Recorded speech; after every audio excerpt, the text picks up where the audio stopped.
대법원의 무효 판결이 내려졌던 서귀포시 휴양형 주거단지 공사가 결국 중단됐습니다. 토지 수용은 물론 인허가도 위법이라는 판결이 내려진 지 넉 달 만인데 수천억 원대 손해배상 청구 소송이 제기될 가능성도 있어 거센 후폭풍이 예상되고 있습니다. 권혁태 기자입니다. 올해 말 완공을 목표로 60%의 공정률을 보였던 휴양형 주거단지 공사 현장. 정적만 가득할 뿐 중장비들은 모두 멈춰섰고 인적도 뚝 끊겨버렸습니다. 시행사인 말레이시아 버자야 그룹은 대법원 판결로 건축물 분양과 공사 진행에 어려움이 발생돼 공사를 중단한다며 제주도에 통보했습니다. 본사에서 저희도 지금 받은 게 없어가지고 인터뷰를 할 내용도 없습니다. 근데 공사가 중단된 건 맞나요? 인터뷰 안 한다니까요. 1단계 공사에 지금까지 투입된 돈은 버자야 그룹의 자금 1,500억 원과 금융권 대출금 1,000억 원 등 2,500억 원.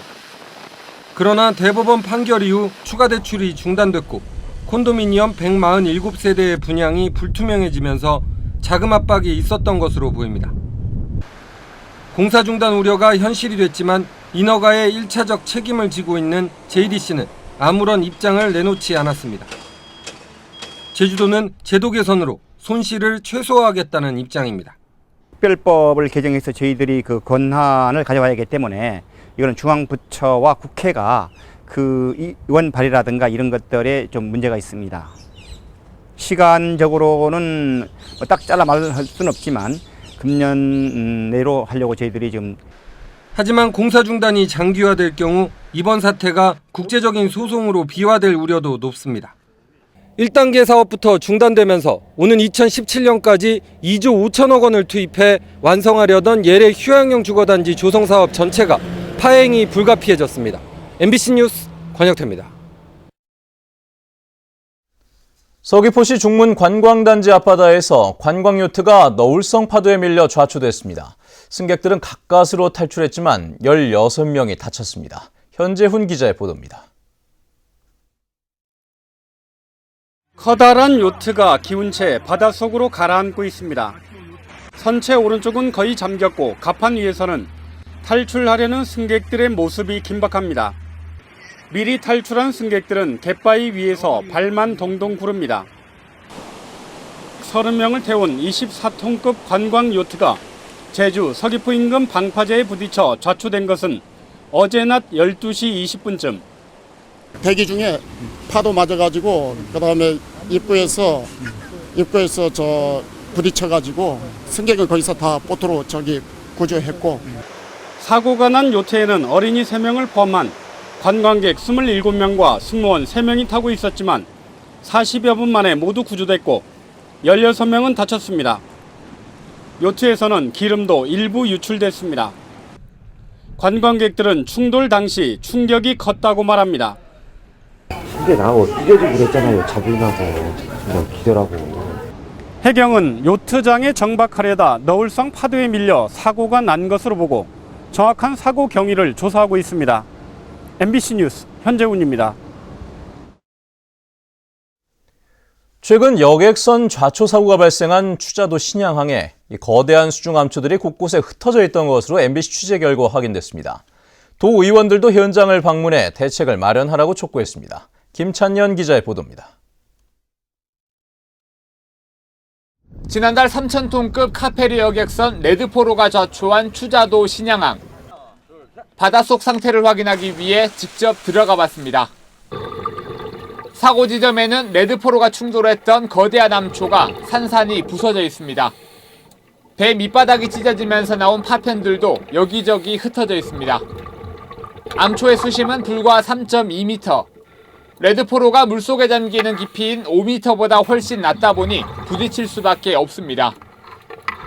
수중암초는 사고 지점뿐만 아니라 신양항 곳곳에서 발견됐습니다. 배를 돌리는 선회장에서 불과 20여 미터 떨어진 지점입니다. 밑으로 내려가면 금방 발이 닿을 정도로 수심은 3m가 채 안 됩니다. 강풍으로 배가 조금만 밀려도 암초에 걸릴 수 있다는 얘기입니다. 현장을 방문한 도의원들은 사고 우려가 높다며 추가 준설과 강풍 대책을 요구했습니다. 선박을 여러 개의 선박을 놓고 그 항만 설계가 이루어져야 되지 않을까 그렇게 생각이 들어져요. 그래야 선회장도 확보가 되어지고 항구 면적도 좀 넓혀서 그래야 안정된 항구가 될 거라는 생각이 들어집니다. 바람 세기에 의해서 배가 밀려갈 수가 있어요. 그러면 서쪽으로 밀리게 되면 지난번에 사고 났던 곳으로 밀리게 되거든요. 그것을 방지하기 위해서는 방풍망을 설치해야 됩니다. 제주도는 해양수산부와 논의해 최대한 빨리 수로 조사를 한 뒤 추가 준설을 검토하겠다고 밝혔습니다. 준설이 가능한지 기술적인 판단 이런 것들을 전체적으로 이제 검토해야 이제 준설에 대한 어떤 그 구체적인 계획이 수립돼야 되겠다 이런 생각이 듭니다.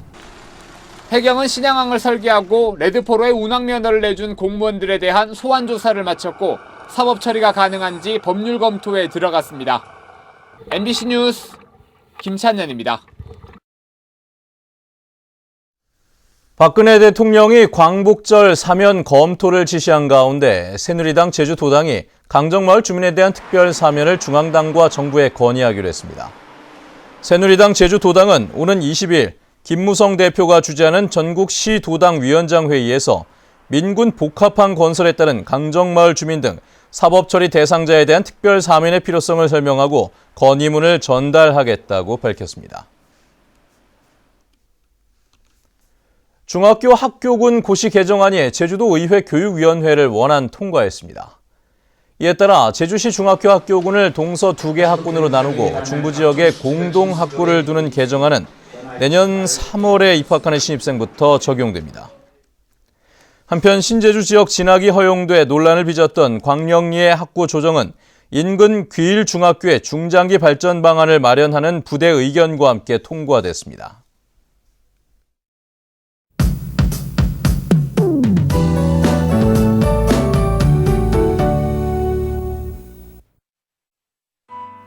네, 아침 출근길 공기가 비교적 선선합니다. 낮 동안에도 어제보다는 더위가 덜 하겠는데요. 다만 오전까지 곳에 따라 안개가 머무는 곳이 있어 교통안전에 유의하셔야겠습니다. 내일은 대체로 구름 많은 가운데 활동하기 무난하겠지만 태풍의 간접 영향으로 바람이 점차 강하게 불겠습니다.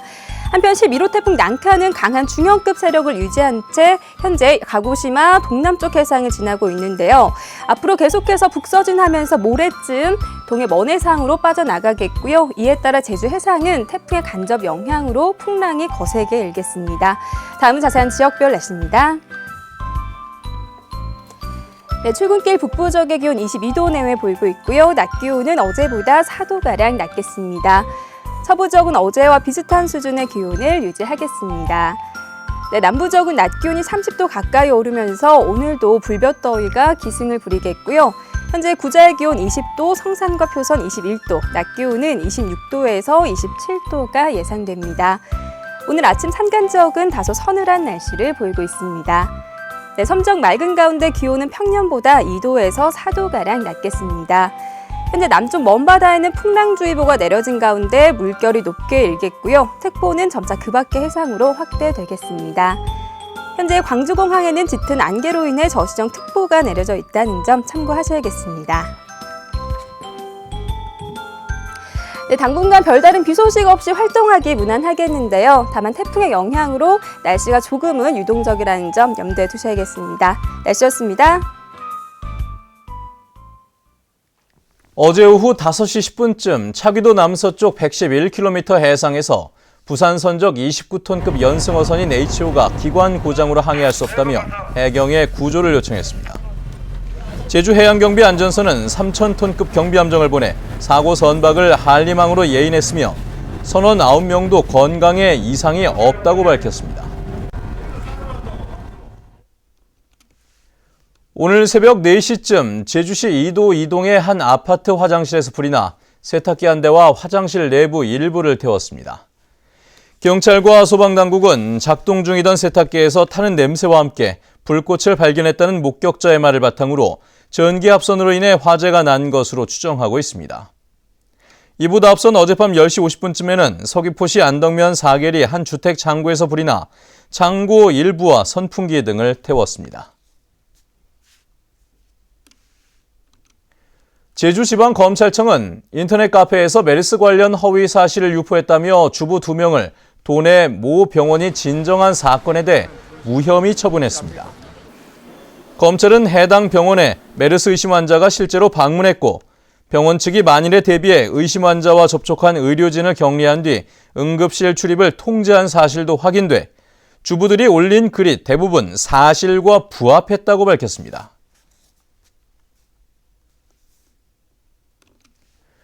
동물 복제 전문가인 황우석 박사가 박세필 제주대 줄기세포연구센터 교수팀에게 자신이 넘겨준 메머드 조직으로 연구한 세포 분화 기술의 소유권을 내놓으라며 서울 남부지검에 횡령 혐의로 고소했습니다.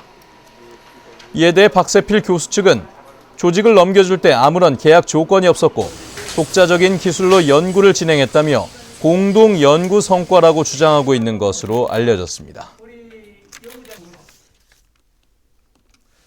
제주 동부경찰서는 회사 공금을 횡령한 혐의로 제주 시내 모 건설업체 격리 직원 47살 문모 씨를 구속했습니다.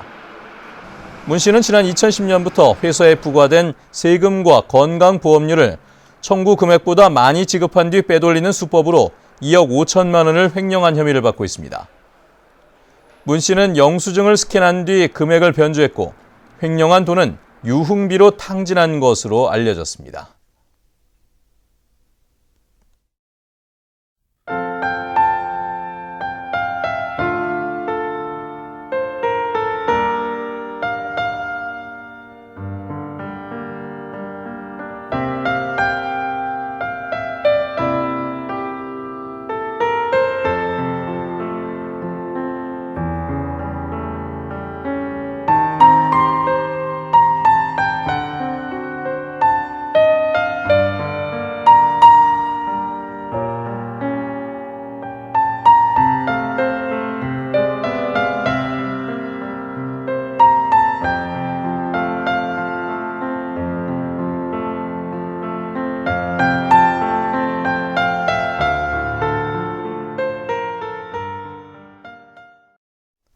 네, 뉴스투데이 제주를 마칩니다. 시청해주신 여러분 고맙습니다.